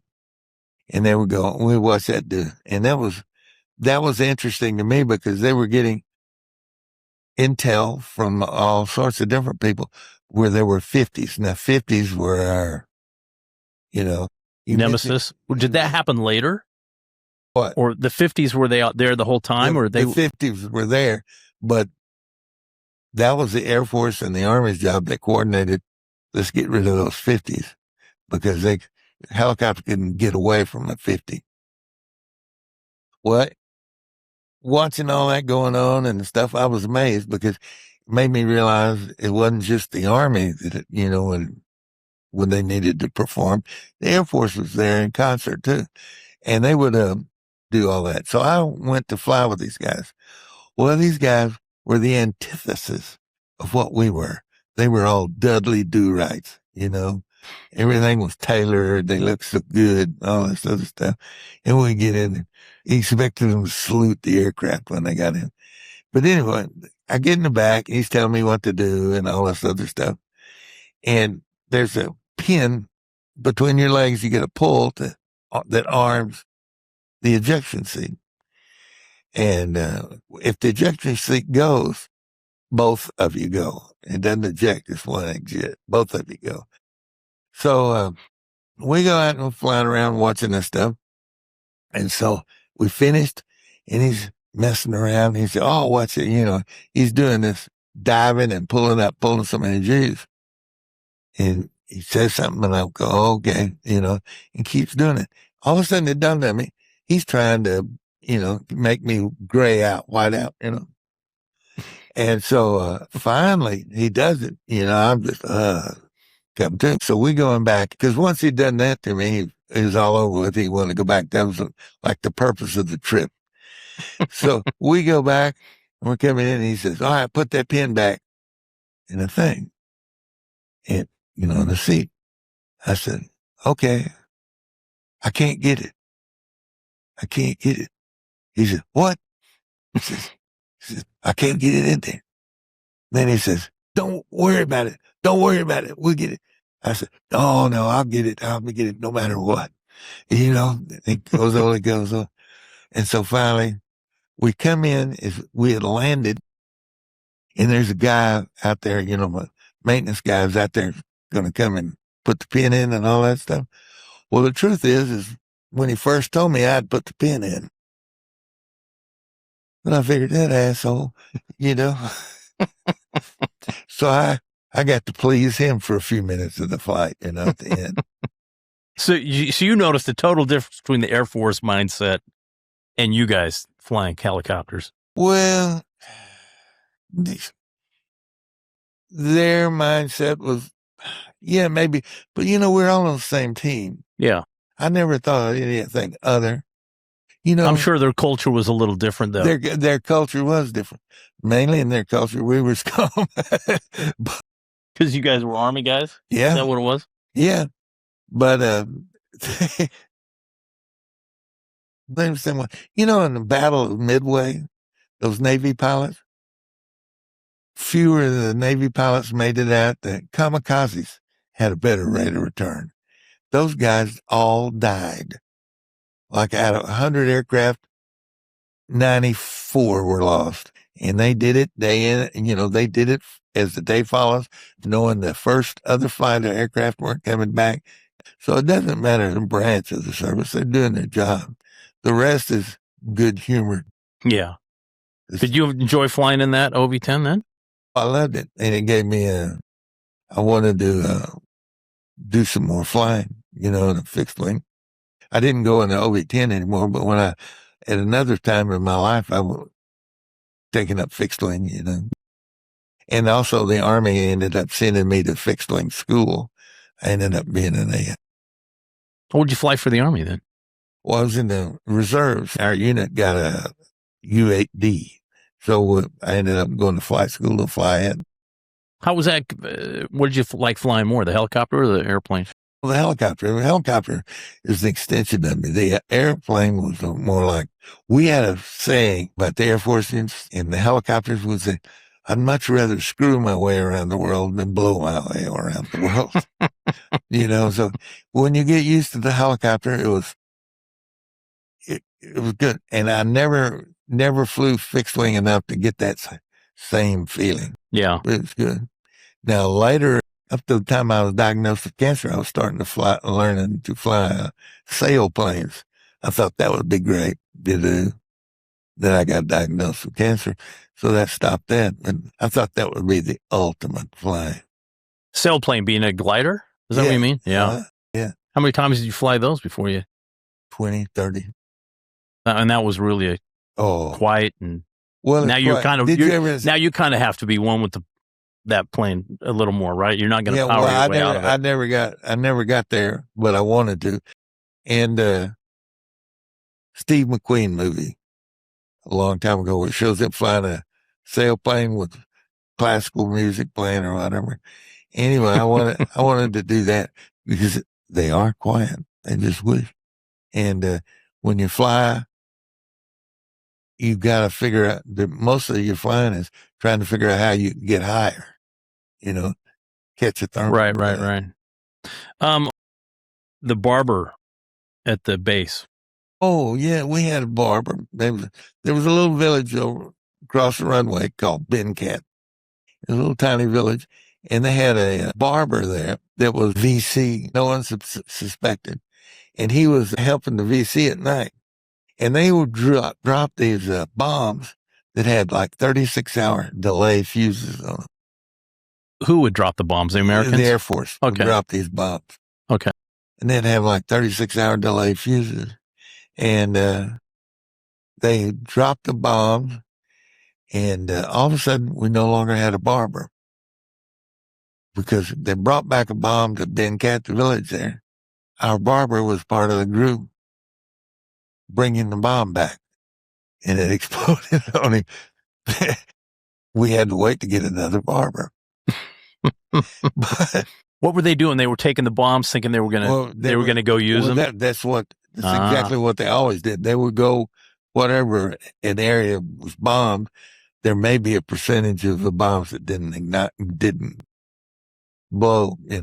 So they'd get those to get them back to get the explosives out of them and to make booby traps and all that stuff. Did that guy cut your hair or no? Yeah. He cut all our hair. Did you ever think anything of it while he was cutting your hair? No. Did he speak a little English? Yeah, most all of everybody did speak English. Yeah. Yeah, he cut my hair, and nobody ever suspected anything.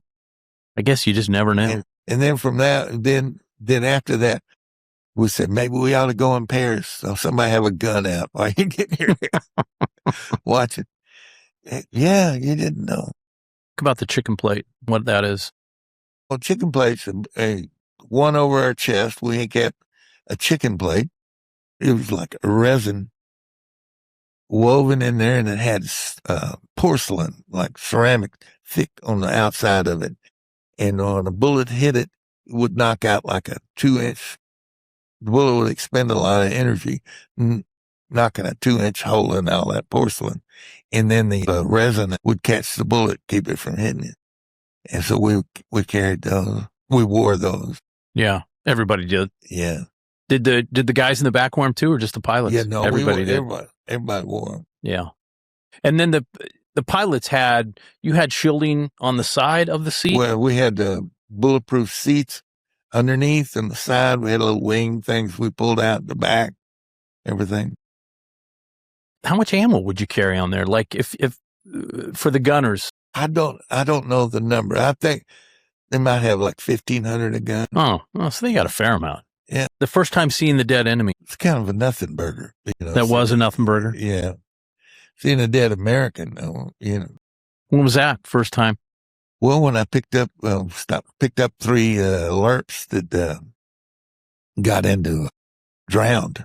They were running from the enemy and ran into bomb craters and drowned. And when I was a little boy, there was I'm like 5 or 6. We were at a public swimming pool in the South. Swimming pools were the place to be in the summertime.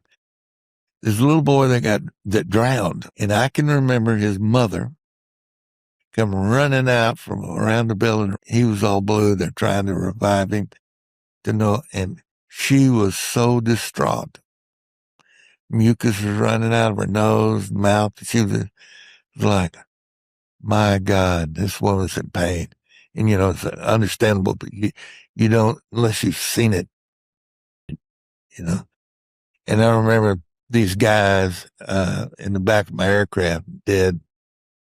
And of course, they were blue, they had drowned. And I remember thinking of their mothers that I knew what probably they won't know for the next 36 hours or whatever long it takes them to notify. But from there on, every dead American I saw, it just, their mothers, thinking about what their moms. Of course, their fathers were probably just as distraught. But seeing that woman, how she reacted to her son. Yeah. The PX in Saigon. Oh, heaven. Anything you wanted. Was it huge? Was it like a huge store? It was like a Walmart. Really? Oh, it was monstrous, gigantic. They had all sorts of stuff. Everything. Oh, man, and you're like, candy, you want candy and goodies and stuff like that? I mean, I come in with these plastic bags, these big old bags, coming out with 4 or 5 of them. Chips, Doritos, this and that and all that stuff. Dip for my chips and all. Man, you get all stereo stuff, right? Well, yeah, you bought stereo. You could buy all sorts of stereo stuff. Of course, the stereo, everybody you kind of knew what you wanted the stereo by seeing the other guys. We all thought we were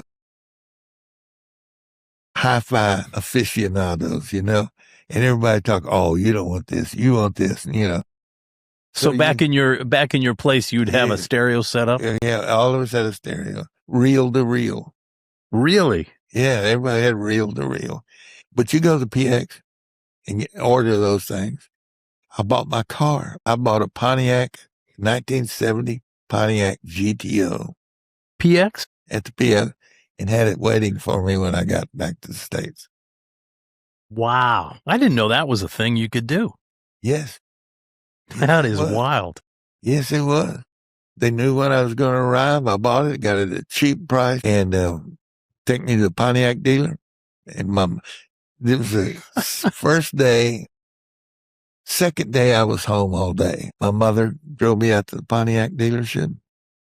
And I walk in there and they say, I'm going, hey, my name's Herman Peace, blah, blah, blah. You got a Pontiac GTO for me?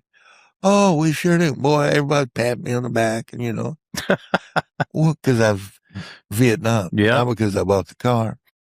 And yet they had it all ready for me and drove it home.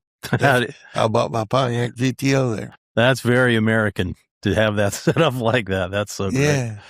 Yeah. Well, those are the kind of things you can get at the PX. To me about the Huey D versus the Huey H. Okay, the D model was a asthmatic piece of equipment. Like I said, we had to carry 6 guys with it. And you had to finesse, you had to get your airspeed up, get out of there. And more than once, my guys were in the back saying, up, up, up. And then finally, when we were clear, I said, we're fresh out of up. There's no more. But the D's had power. As a matter of fact, you could pull. You mean the H's had power, right? The H's did. But the H's, we got the H models, you could actually pull too much power and you could over torque, However, it was so great to not.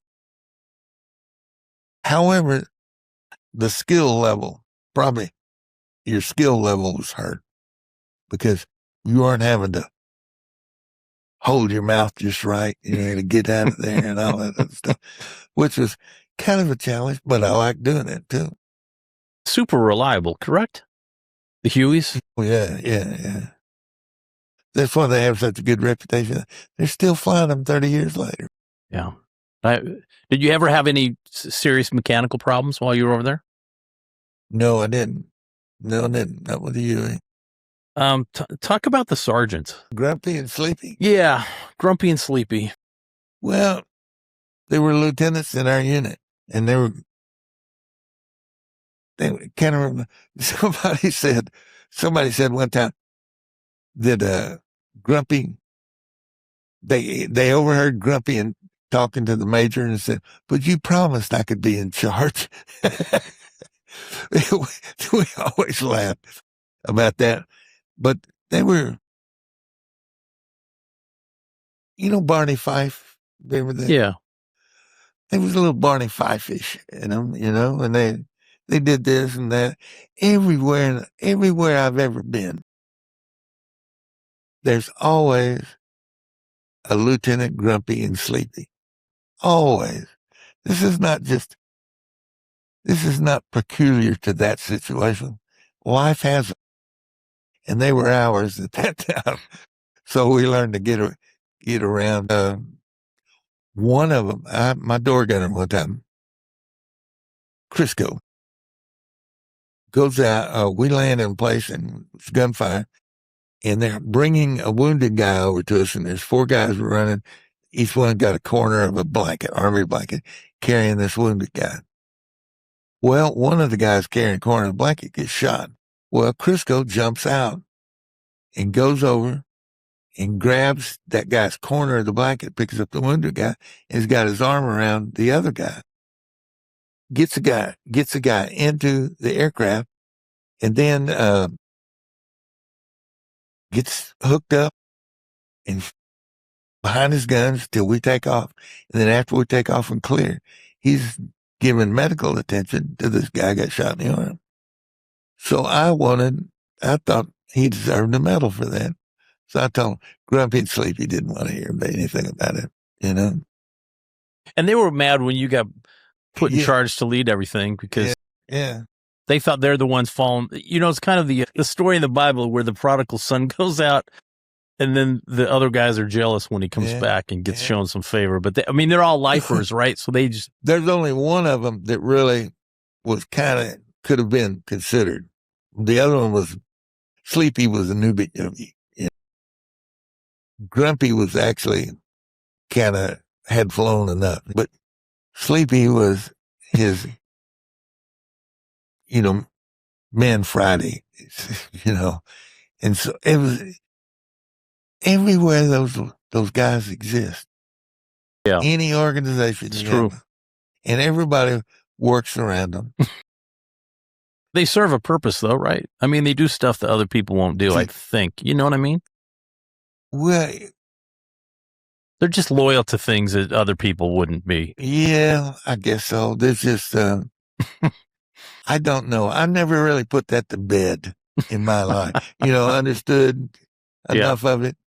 It's just something that, damn, I wish that wouldn't happen, but it does. The meek flight surgeon. Oh,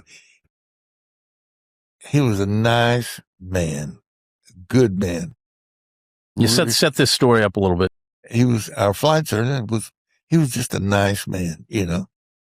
Well, we had incoming rockets one night, and one of the our crew chief was on top of the helicopter, and the rocket, big shard of shrapnel, comes, hits him in the leg, and falls up his leg, and I think skips off the femoral artery a few places, and knocks him off the helicopter.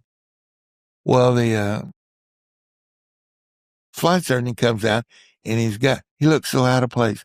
He's got his flak jacket on, and his helmet on. Just really, this is too much. And he's going down there and he's trying to fix the guy, help the guy, but he's so shaky and he's not getting anything done.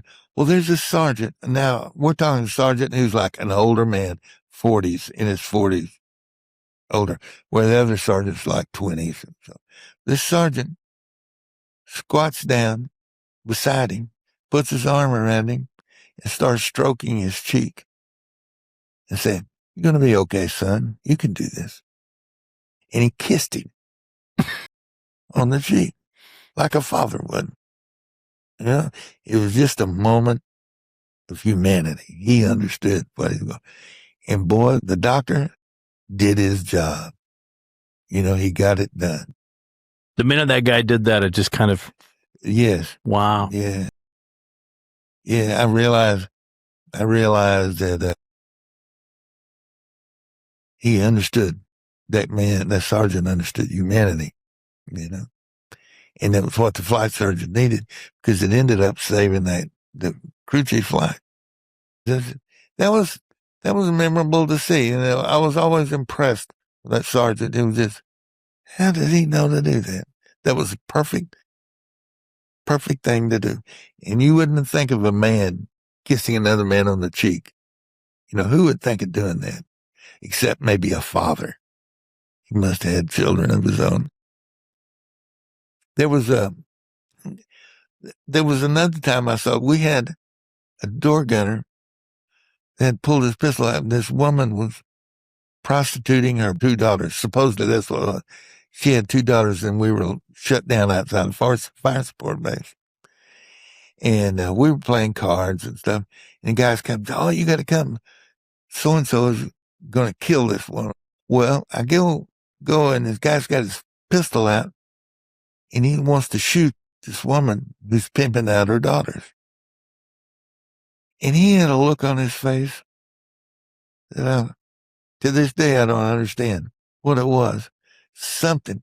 And it was like I realized instantly, this is not what's happening here. This is something from his past. What could it be? And when I saw him, I said, "I'll put the gun up." And he did. But when he did, it was like a release. And all of a sudden, you could see he was going to cry. Something. But that look on his face, I remember the look on his face. And I remember at no point in time in my life, and I'm 77, have I seen that look again. I have no earthly idea what generated it. How did Vietnam end for you? Well, how did it end? I came home. I got on the Freedom Bird. How was that? It was one of the things that stuck in my mind the most. We get on, here's hot Vietnam, or humid.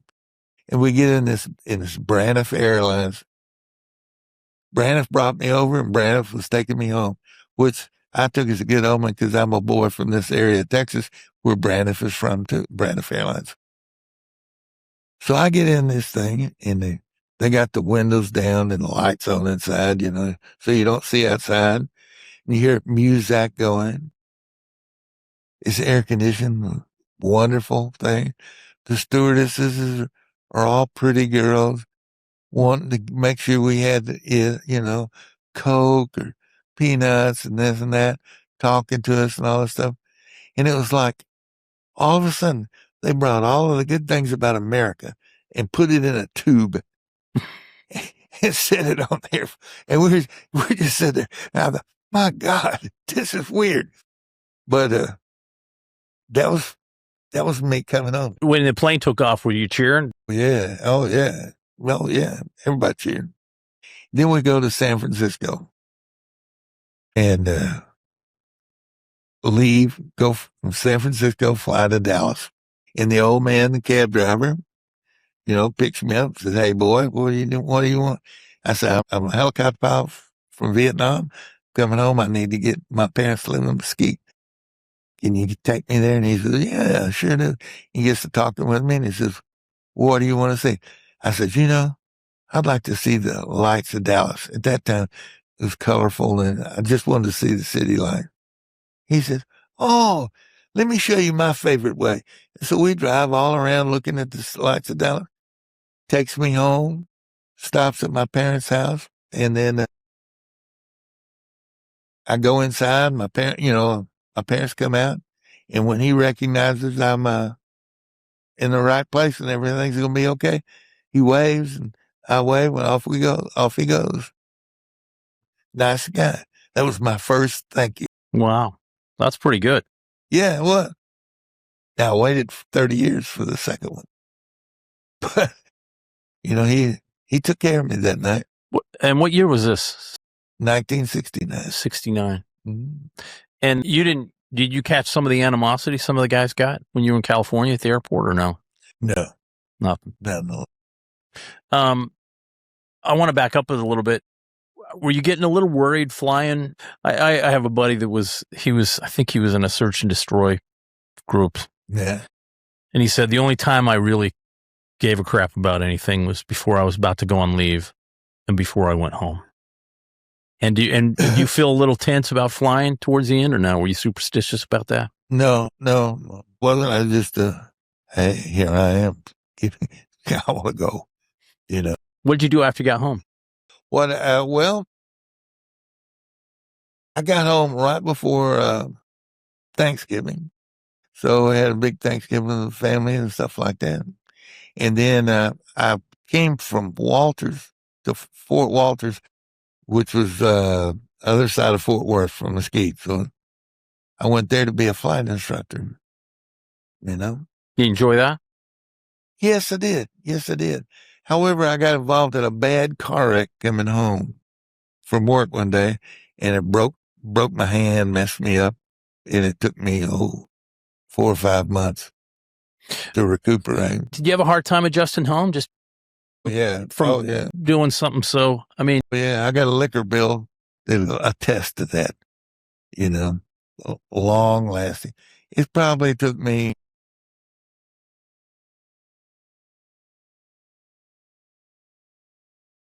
15 years, like I said, the Calliope player in the parade, all that took a while to get it. You don't come back from that, really. And there's a kind of this, you're needed. At such a young age, that's what I really am blown away by, how young you were doing very adultish things, right? Yeah. Especially considering how everyone's a perennial teenager now in the West. But doing that stuff for so long and having such meaning to that, right? Yeah. Well, and then coming home and everything I would assume seems pretty pedestrian in a way. And that's probably hard. Well, there's a book I read. It was titled "When All the Laughter Died in Sorrow." It's kind of like, wasn't sorrow, it's just when all the laughter died in ennui, it's just, what happened? Where did it go? And then it takes time to realize it didn't go anywhere. You just quit making that you can make it. You can still do the same things, but it doesn't require war, So it takes a. Did you feel like you had some PTSD coming home or no? Only if I was chatting up women in a bar. Yeah, You were looking for. Yeah.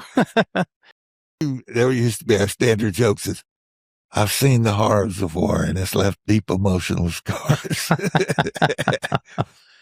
But I'm sure you can help me through this. But yeah, it was just, like I said, it just doesn't go through your life easy. It doesn't go, and the echo it leaves. The echo. Yeah. The echo it leaves is you got to deal with, What do you mean by that? Well, just all of a sudden it's all this stuff, like I said, the calliope player in the parade. And then when it all stops, it leaves an echo of silence, How are you going to handle it? And all that stuff.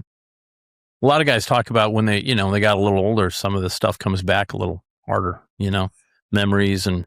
Well, the memories come and all that other stuff, but all of a sudden, just lately, I decided I wanted to write about it. And I find that as cathartic.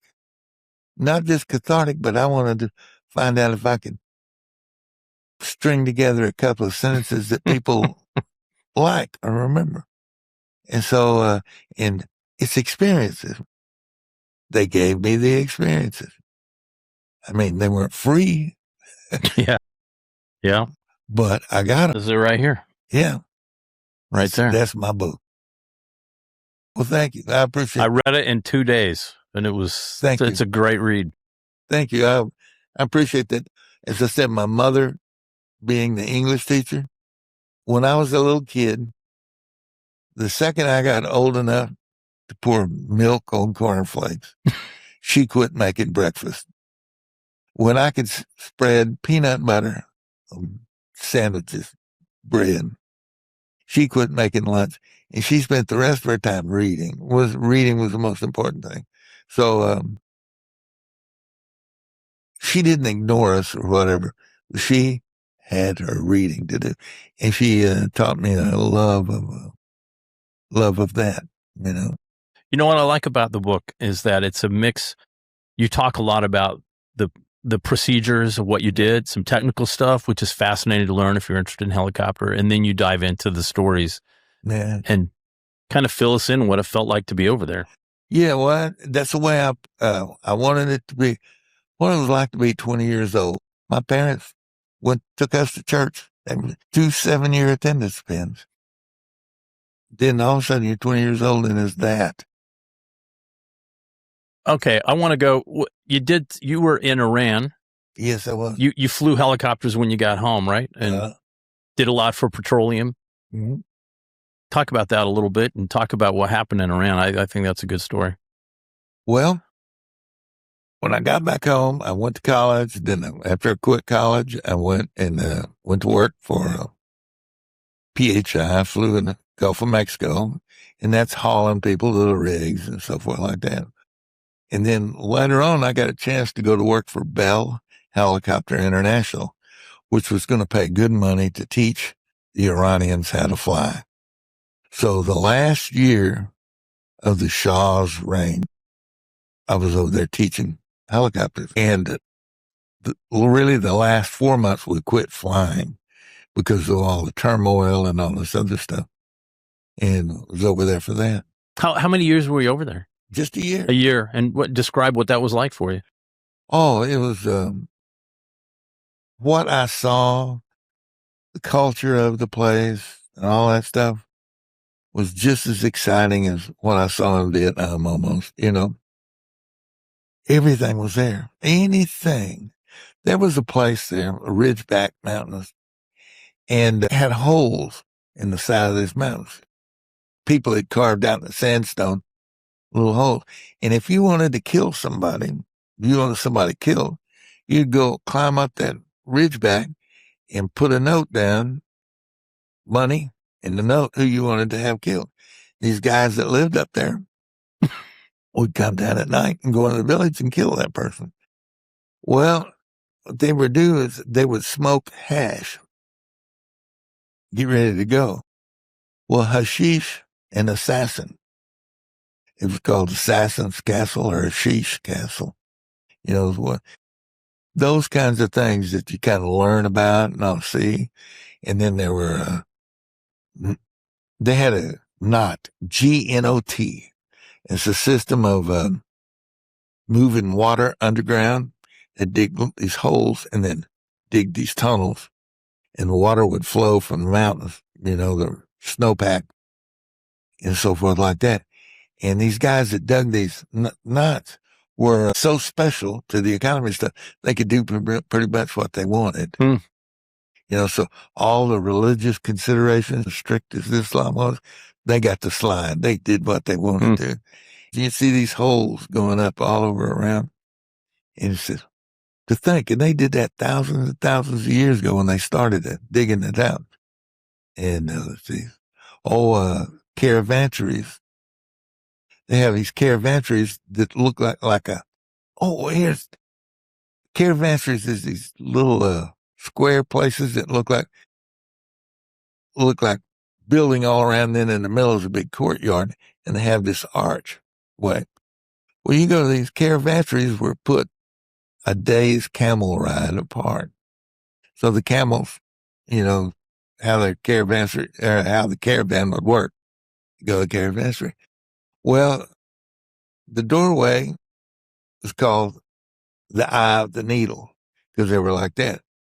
Now, camels, to get the camel inside where it'd be safe, he'd have to get down on his knees and his camel would scoot through it. Now, in the Bible, it says, a rich man going to heaven, you know, eye of a needle. Yeah. Eye of a needle. A camel can go through the eye of a needle, but being on his knees, the humility of it, that's what he has to accept. So he can go through the eye of the needle. Those are the kinds of things you get exposed to. And it's just like every day it was something like that. I really dug it. You turned what you did in Vietnam into a career, basically. Yes. Helicopters. Yeah. And loved it. I did. Then you've been into art. Tell me that little story. Well, all my life I'd wanted to be an artist. If you talk about art, everybody always tell you got to be born with it. You have to have a knack for it and so forth like that. And my parents, school teachers, they bought me all sorts of art books. If I was a kid who was interested in something. And so I got these art books and seeing these beautiful paintings. And then when I would try, I was nowhere close to art. You know, what was the caliber in the book. And everybody's saying you got to have a knack for it. So I said, well, maybe can't do it. Well, later as a helicopter pilot on an offshore rig, I see these books laying around, and one of them is The Natural Way to Draw by George Nicolaides. And I asked, hey, can I have this book? He said, yeah. So I got to reading, and the first paragraph said, you got to make 10,000 mistakes, see and correct them before you to become an artist. And then also mentioned you got to have a teacher. Well, that was the first time it dawned on me that maybe there's some learning. This is not like just a knack. You got to learn it. So from that moment on, I'd go to these little weekend painting things and so forth like that and really enjoyed it. So as I was going with the stuff, I went overseas, flew in Saudi Arabia with the idea of saving up enough money to go to art school. And I wanted to go to art school in France because if you read about artists, where do they go to learn? You know, if they can do it, why not me? So that's what I did. And I went and learned. And then from that moment on, I was trying to make it as an artist, you know. Cool art. I went and looked at your stuff. It's great. Thank you. Thank you. It's a way to get something out of yourself, you know. Hey. Yeah. I exist. Yeah. You know. And you're married now to a woman. You live in Texas. Life is good. Oh yeah, life is great. Great. I have everything. My wife and I talk about it all the time. Says, Aesop's fable of the ant and the grasshopper. All of our lives, my wife and I have been grasshoppers. However, we have the ants feast in the wintertime, Things just worked out well for us, and we're very, very fortunate. And I'm very fortunate I have her. And I sure don't deserve it, but I'm going to take it. Okay, looking back now, what's your take on the war? Yeah, just for you. Oh, the war? And just your experience and everything, how it affected you. It changed everything about me. I was chasing sheep on a farm, getting them pinned up. I was chopping weeds in a cornfield. And you tell me, made a change, didn't it? Yeah. Yeah. Plus, I don't regret serving my country, because you got to do that. You got to be willing, because it means nothing if we're not willing. Yeah. It's interesting just what war brings out. Like, it brings out opportunity. Like you talk about the old guy coming up to the surgeon. Yeah. And just that bit of humanity. Uh-huh. I mean, war is just extremes. Bits of humanity that are unbelievable and bits of inhumanity at both ends of the spectrum. Right. Right. It's something. It's something. It leaves an echo, and it changes you. It changes you forever, for good or bad, or whoever knows. It did give me a career flying, and it gave me the material to write a book. Yeah. Yeah, you've lived a very interesting life because of that, right? Yeah. Yeah. Well, my mother always said she didn't want to have boys that stood in the middle of the circle, meaning we weren't supposed to be happy in the middle. We were supposed to be checking out in case our boundaries have moved out a little bit. If we could push them out, you're supposed to push up against it. Well, I think you've done that. Well, I tried. Don't you? Yeah, I try. Yeah. We all should. Yeah. Yep. Yeah. But I do know people that are happy to get a job, working for 50 years. They all are bass fishermen. They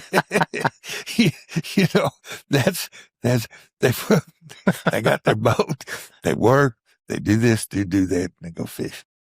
Yeah. Well, thank you, sir. Thank you. What an honor. I really appreciate it. Hey, I appreciate you. Thank you.